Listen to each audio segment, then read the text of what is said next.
Chapter 6. The White Legion and the Purple Poodle. On February 13th, 1939, all Hollywood was stunned by the announcement that George Cukor, one of the most respected and professional directors in the business, had been fired from Gone with the Wind. A few days later, he was replaced by Victor Fleming. Latter-day film historians, commenting on the producer David O. Selznick's decision, interpreted it this way. Although Cukor was known as and admired as a woman's director, brilliant at handling Vivien Leigh and Olivia de Havilland, Clark Gable had insisted on replacing him with his buddy Fleming, a man's director, who would devote more attention to Gable. This explanation is piffle. The real reason for the affair did not concern Gable, but it was of such a scandalous and highly confidential nature that all copies of Selznick's memos concerning the firing of Cukor were destroyed. Gable was the key to the affair, but the real reason concerned a 15-year-old incident in the sex lives of Gable, the King and the Queen. The Queen was William Haynes, a popular MGM star of the 20s who had nothing to do with Gone with the Wind. He had been fired by MGM in 1933 when his out-of-the-closet gayness became an embarrassment to the prissy studio. William Haynes was a child of the century. He was born a few minutes after midnight on January 1st, 1900, in Staunton, Virginia. He attended the military academy there, studied drama, and after graduation got a job as an office boy on Wall Street. Bored with his job, he entered a New Faces contest sponsored by Samuel Goldwyn in 1922 and won it. Casting director Robert McIntyre, who was in charge of the hunt, selected Haynes from thousands of applicants in New York. Hollywood beckoned and he entered pictures as an artistic ward of the Goldwyn Company. When the Metro and Goldwyn companies merged and MGM was formed, the new studio inherited Haynes. He averaged 6 movies a year at MGM for the following 6 years, appearing opposite Joan Crawford, Marion Davies, Mae Murray, Norma Shearer, and Mary Pickford, and was directed by Victor Seastrom, Clarence Brown, and King Vidor.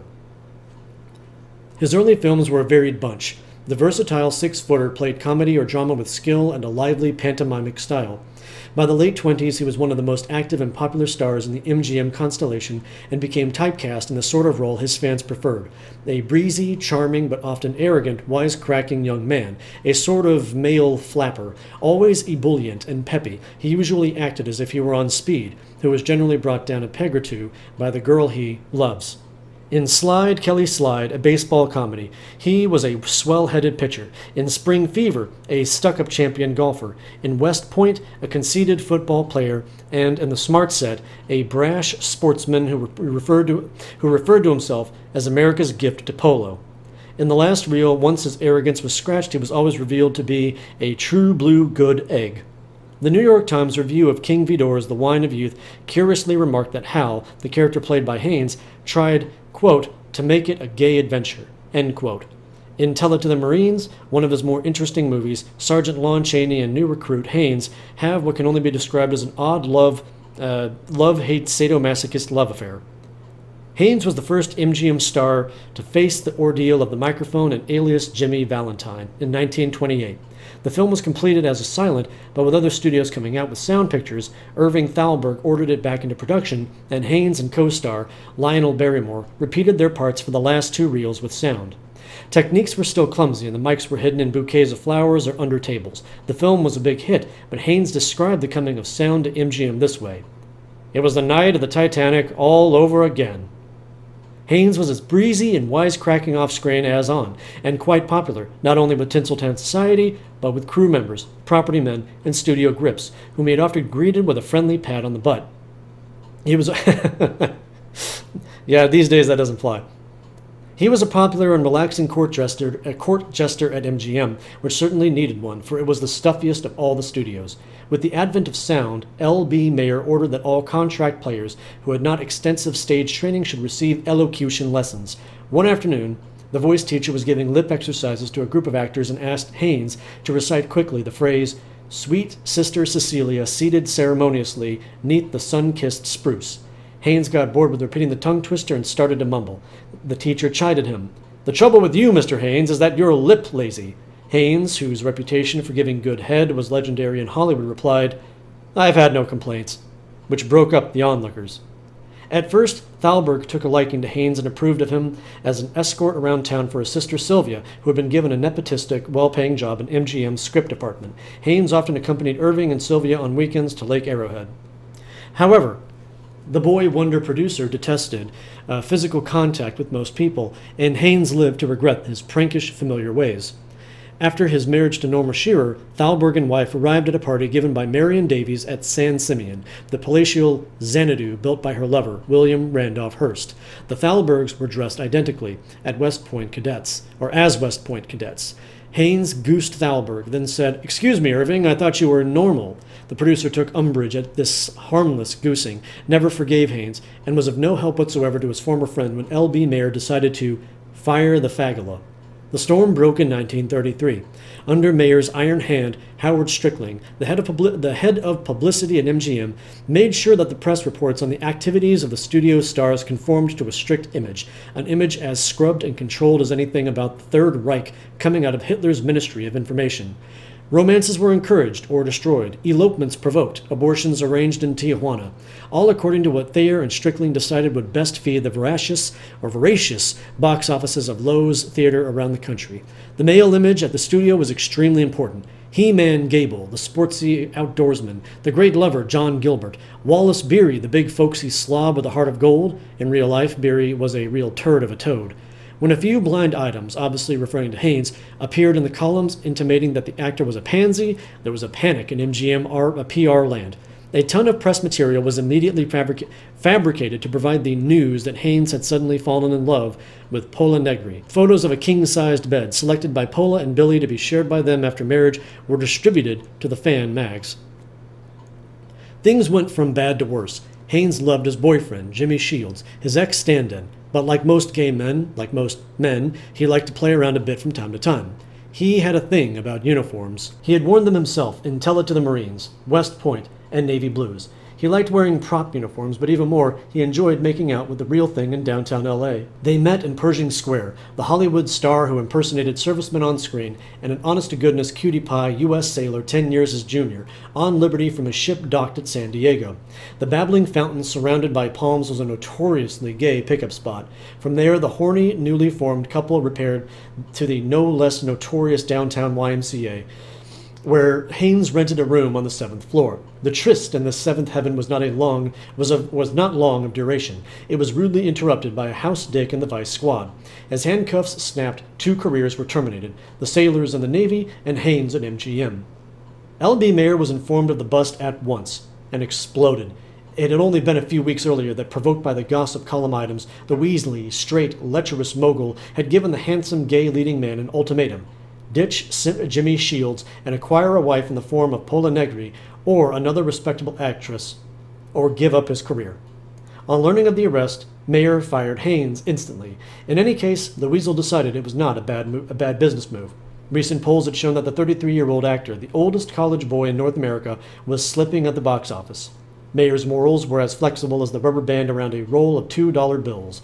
A decade later, when another male MGM star was entrapped in a similar fix, Mayer had the morals charge quashed. In a company town like LA, it wasn't hard to do, and he continued to employ him. The blonde star was still an assured box office draw at the time.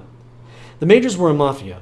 Mayer made sure that Haynes was not employed at any other studio. He made 2 programmers at Mascot, a Poverty Row studio, and never appeared in another movie. Film books often cite Haynes, along with John Gilbert, as a victim of sound. Nonsense. His voice was fine. It was recorded well and with his screen personality, as all of his sound films attest. He was purely and simply pansy purged.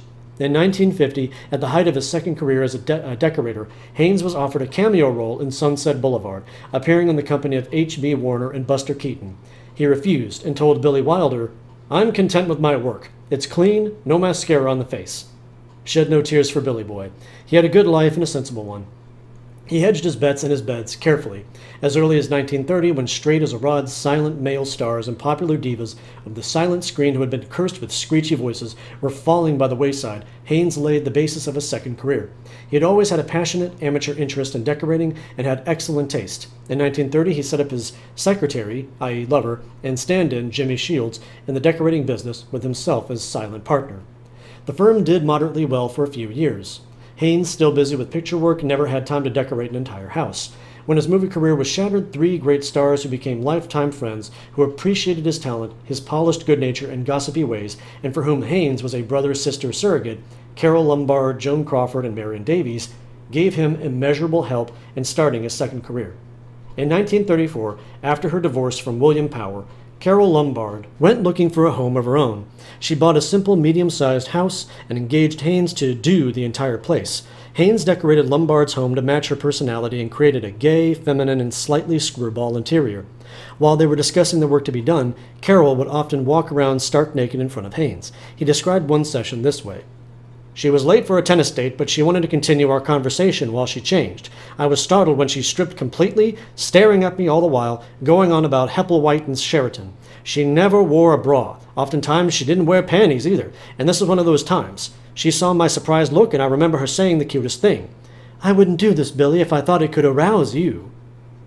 Years later, during her marriage to Clark Gable, noting that his wife seemed to be palsy with every male in Hollywood, remarked annoyedly, "Don't you have any girlfriends?" And she rejoined, "Sure, I have two great friends, Mitch Leeson and Billy Haynes." Lombard's house was Haynes' first big personal commission. It had his name on it, and he refused the check offered to him by the delicious blonde star. "I offered to do her house without charging a fee, knowing that if people liked what I did, I'd have a business foundation."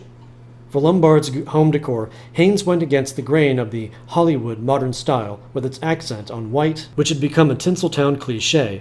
He made her house a riot of color, against which her blonde loveliness stood out. The drawing room was a sea of velvet, in 6 shades of blue, with French Empire furniture. He plunged a huge bed down in her bedroom and covered it with plum satin, with a mirrored screen on each side. Soon, everyone in Hollywood was chattering about the Lombard house, and Haynes, whose finances had recently become shaky, was besieged by clients. Every rising starlet wanted a mirror screen on each side of her overworked bed. Next, he designed a new modernistic office for himself in brick and spun glass in Beverly Hills and employed a staff of 6. His clientele eventually included Nunnally Johnson, Claudette Colbert, William Sider, Joan and Constance Bennett, Jack Warner, and Lionel Barrymore. He was particularly adept at solving the problem of reconciling private projection room practicality in the home with the domestic aesthetics. Haynes concealed the projection equipment of producer William Goetz behind a picture collection in the drawing room. Chez Nunnally Johnson, the projectors were hidden behind rows of dummy books. He cleverly arranged Jack Warner's 18th century English library so that it would do double duty as a screening room. Leela Hyam's luxury yacht was built to Haynes' designs. The most Mocambo nightclub was one of his most striking commissions. It contained dozens of birds behind a glass, a Venetian carnival decor, and a nearly pitch-black lighting scheme that flattered aging stars with crow's feet. Haynes and Marion Davies became great friends in 1928 during the shooting of Show People, in which she played Peggy Pepper, a spunky girl who arrives in Hollywood in an old Ford and is romanced by Billy Boone, played by Haynes, a young slapstick Max Sennett actor. Haynes gave his best and, under King Vidor's careful direction, most restrained performance. It is one of the few great screen comedies about the movies and Marion Davies' best film, as well as Haynes. Haynes and Jimmy became frequent guests at San Simeon. Hearst was shy and a bit stuffy with Marion's friends. Haynes, the charmer, and writer Gene Fowler were among the rare few who could successfully break through his reserve. Haynes adored the Hearst estate and its nutty agglomeration of priceless antiques, wild and tame animals, and classy kitsch. After the purge, Haynes remarked to Hearst, "You know, you and San Simeon really got me started in decoration. I didn't know a jardiniere from a pea-pot until I started studying all the relics you have here." Only a few of Marion's chums were invited to the funeral of her mother, Mama Rose Doris. Haynes was one of them. He was also present at the memorable soiree in 1933 at which Hearst played host to George Bernard Shaw during Shaw's only visit to the United States.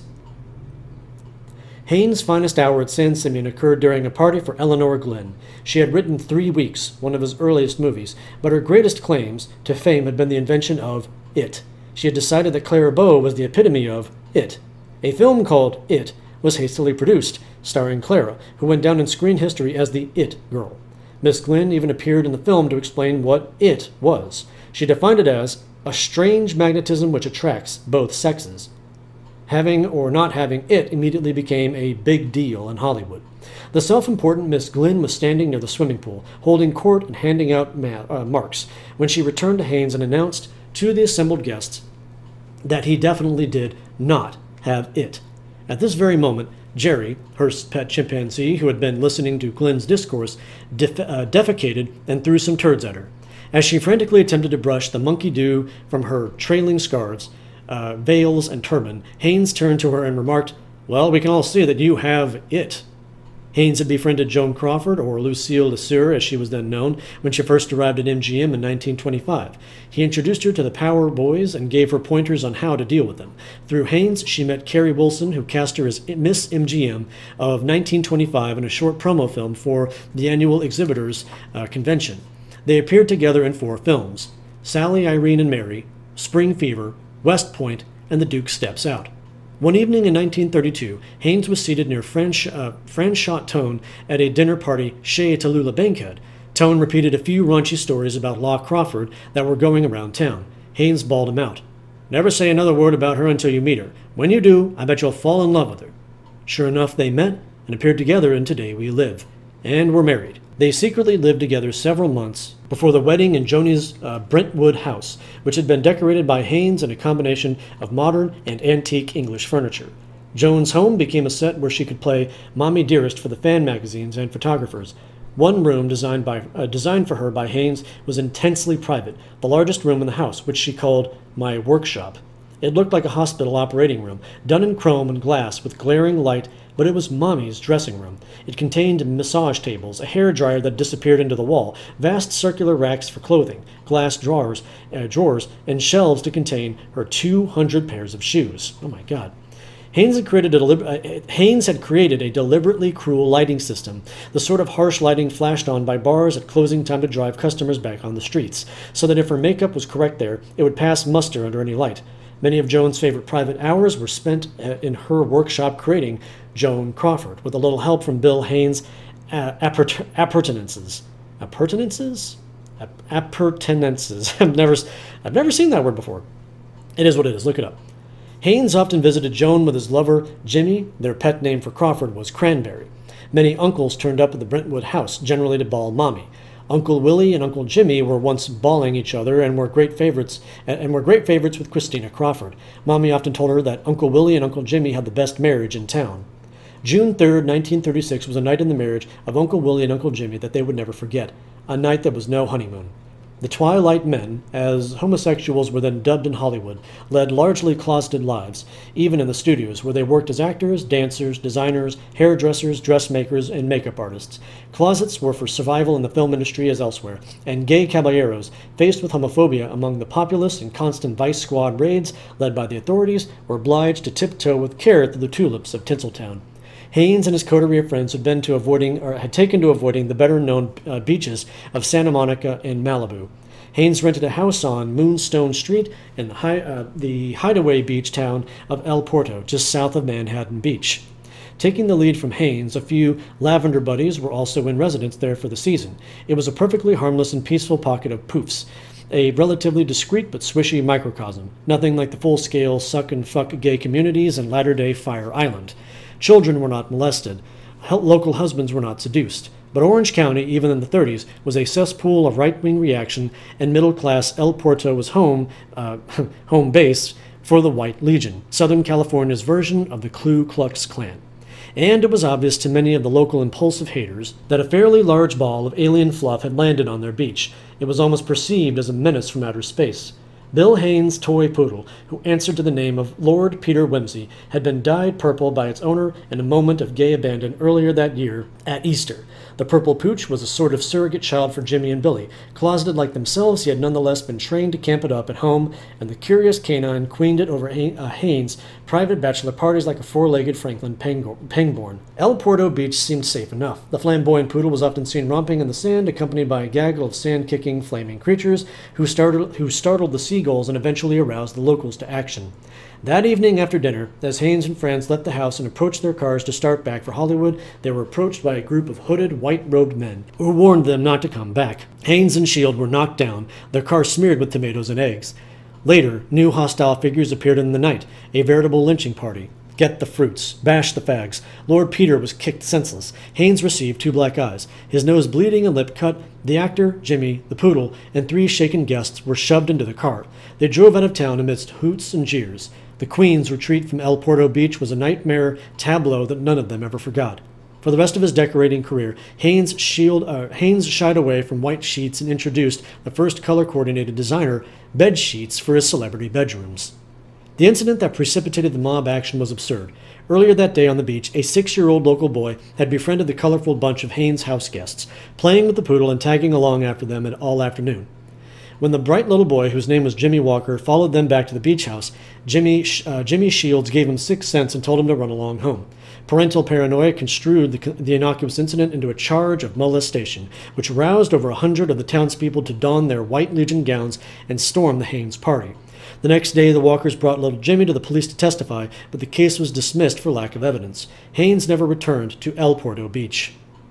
On November 22, 1969, the New York Times ran a large story covering half a page and headed, $1 Million Sparkle Added to Envoy's Residence. The article reported that the newly decorated residence of the American ambassador to Britain, which took nearly a year to finish and cost its tenant, Philadelphia publishing magnate Walter Annenberg, $1 million, now looked so grand that it hurt to use an ashtray.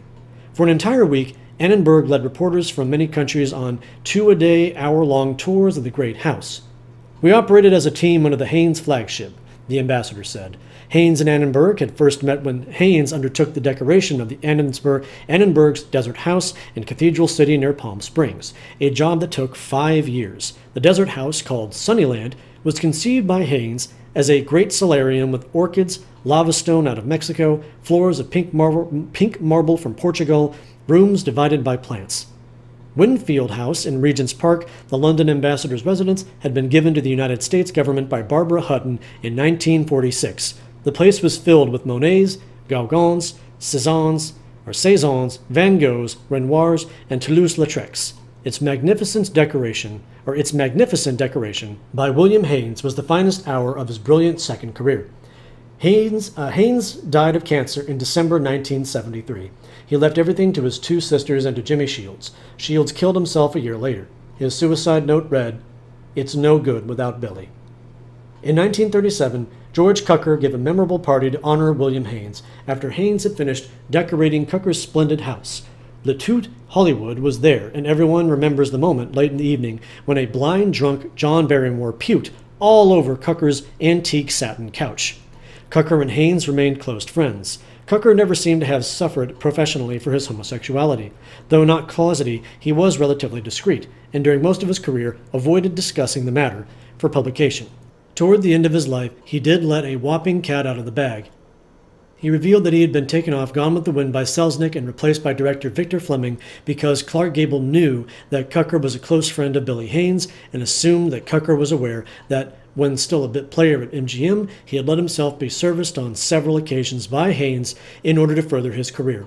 He hated Cukor for his knowledge and could not look him in the eye or bear the thought of taking direction from him during the long months of filming that were involved in the making of Gone with the Wind.